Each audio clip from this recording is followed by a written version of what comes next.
नमस्कार। आज हम एक काफी चर्चित विषय पर बात कर रहे हैं। दल बदल विरोधी कानून मतलब एंटी डिफेक्शन लॉ। ये वो नियम है जो कोशिश करता है कि नेता चुनाव जीतने के बाद अपनी पार्टी न बदलें।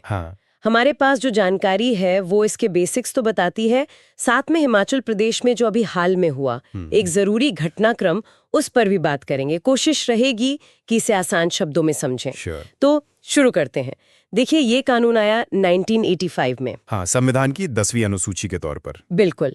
और मकसद, जैसा आपने कहा भी, राजनीतिक स्थिरता। क्योंकि पहले बहुत होता था, विधायक सांसद जीत कर आए और फिर निजी फायदों के लिए पार्टी बदल ली। हाँ, उसे सरकारें गिर जाती थीं और कहीं ना कहीं उन वोटर्स का अपमान भी था जिन्होंने पार्टी देखकर वोट दिया था। सही बात है, लेकिन सवाल यही है कि ये कितना कारगर रहा है। खासकर अगर दल बदल के बाद भी कुछ फायदे मिलते रहे, है ना? बिल्कुल, ये एक बड़ा सवाल रहा है हमेशा से। अच्छा, पहले ये समझते हैं कि कानून के हिसाब से दल बदल माना कब जाता है, मतलब क्या करने पर सदस्यता जा सकती है। देखिए, कुछ मुख्य बातें हैं। एक तो अगर कोई सदस्य खुद ही अपनी पार्टी की सदस्यता छोड़ दे अपनी मर्जी से, ठीक है, या फिर पार्टी ने कोई निर्देश दिया, वो व्हिप जिसे कहते हैं। हाँ, व्हिप। और सदस्य उसके खिलाफ वोट कर दे सदन में, या वोटिंग में हिस्सा ही न ले जबकि पार्टी ने कहा हो कि वोट करना है। अच्छा, व्हिप का उल्लंघन मतलब। हाँ, व्हिप का उल्लंघन। और एक और स्थिति, अगर कोई निर्दलीय जीता हो, इंडिपेंडेंट, और बाद में किसी राजनीतिक दल में शामिल हो जाए। और इन सब मामलों में ये तय कौन करता है कि भाई सदस्य अयोग्य हो गया है? यह अधिकार सदन के अध्यक्ष मतलब स्पीकर के पास होता है। स्पीकर का फैसला? हाँ, उन्हीं का फैसला फाइनल माना जाता है। हालांकि उसे अदालत में चुनौती दी जा सकती है, वो अलग बात है। चलिए, अब आते हैं हिमाचल वाले मामले पर। इसी साल फरवरी 2024 में क्या हुआ था वहाँ? वहाँ राज्यसभा का चुनाव था और कांग्रेस के 6 विधायकों ने अपनी ही पार्टी के उम्मीदवार के खिलाफ वोट कर दिया। ओहो, अपनी ही पार्टी के खिलाफ? हाँ, ये काफी मतलब नाटकीय था।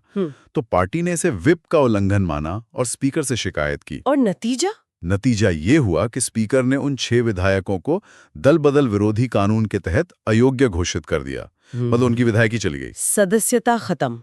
पर कहानी यहाँ खत्म नहीं हुई है ना? यही वो पेच है जिसकी हम बात कर रहे थे। बिल्कुल। असली मुद्दा अब आया कि ठीक है, सदस्यता चली गई, पर जो मौजूदा नियम थे उनके हिसाब से ये विधायक पूर्व विधायक के तौर पर पेंशन और दूसरे भत्तों के हकदार शायद बने रह सकते थे। अच्छा, मतलब अयोग्य होने के बाद भी। हाँ। और यहीं से वो नैतिक सवाल उठा कि भाई ये कैसी सजा है? अगर सिर्फ कुर्सी गई लेकिन आर्थिक लाभ मिलते रहे, तो क्या ये कानून सच में नेताओं को रोकेगा दल बदल से?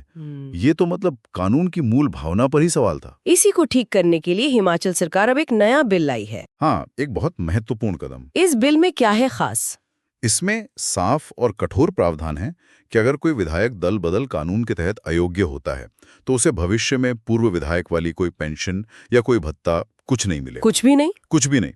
और इतना ही नहीं, बिल में ये भी है कि अगर ऐसे विधायक ने पहले कोई पेंशन या भत्ता ले भी लिया हो तो वो पैसा भी वसूला जा सकता है। अरे वाह, ये तो काफी सख्त है। हाँ, मुख्यमंत्री सुखविंदर सुक्खू ने कहा भी कि इससे लोकतंत्र मजबूत होगा और नेताओं में कह सकते हैं एक जिम्मेदारी बढ़ेगी। तो ये वाकई एक बड़ा बदलाव है। मतलब सिर्फ राजनीतिक सजा नहीं, अब आर्थिक परिणाम भी जुड़ गए। और ये जरूरी इसलिए है क्योंकि दल बदल सिर्फ सरकारों को अस्थिर नहीं करता, ये सीधे सीधे वोटर के भरोसे को तोड़ता है। हाँ, ये तो है। जब आप किसी पार्टी के नाम पर चुने जाते हैं और फिर पाला बदल लेते हैं तो ये उन लाखों लोगों के वोट का अपमान है। हिमाचल का ये कदम एक तरह से एक मिसाल कायम कर सकता है। तो क्या हम ये कह सकते हैं कि ये एक तरह का इकोनॉमिक डेटरेंट, मतलब आर्थिक निवारक की तरह काम करेगा? हाँ, उम्मीद तो यही है। शायद जब नेताओं को ये पता होगा कि भाई सीट तो जाएगी ही, साथ में भविष्य के सारे आर्थिक फायदे भी चले जाएंगे और शायद पुराना लिया हुआ पैसा भी देना पड़ जाए, तो वो शायद 10 बार सोचेंगे ऐसा करने से पहले। ये कानून के इरादे और उसके असर के बीच जो गैप था उसे भरने की कोशिश लगती है। बिल्कुल। तो संक्षेप में हमने समझा कि एंटी डिफेक्शन लॉ क्या है, कैसे काम करता है, हिमाचल में क्या हुआ और कैसे अब वहां अयोग्य विधायकों को पेंशन भत्ते भी नहीं मिलेंगे। ये पूरा मामला हमें ये सोचने पे मजबूर करता है कि कानूनों को शायद समय के साथ बदलना पड़ता है ताकि वो अपने असली मकसद में कामयाब रहें। निश्चित रूप से। और चलिए, जाते जाते एक सवाल अपने श्रोताओं के लिए छोड़ जाते हैं। क्या आपको लगता है कि दल बदल के लिए ऐसे कड़े आर्थिक नतीजे तय करना वाकई राजनीतिक निष्ठा को मजबूत करेगा? और क्या देश के दूसरे राज्यों को भी हिमाचल की तरह कुछ सोचना चाहिए? इस पर विचार जरूर कीजिएगा।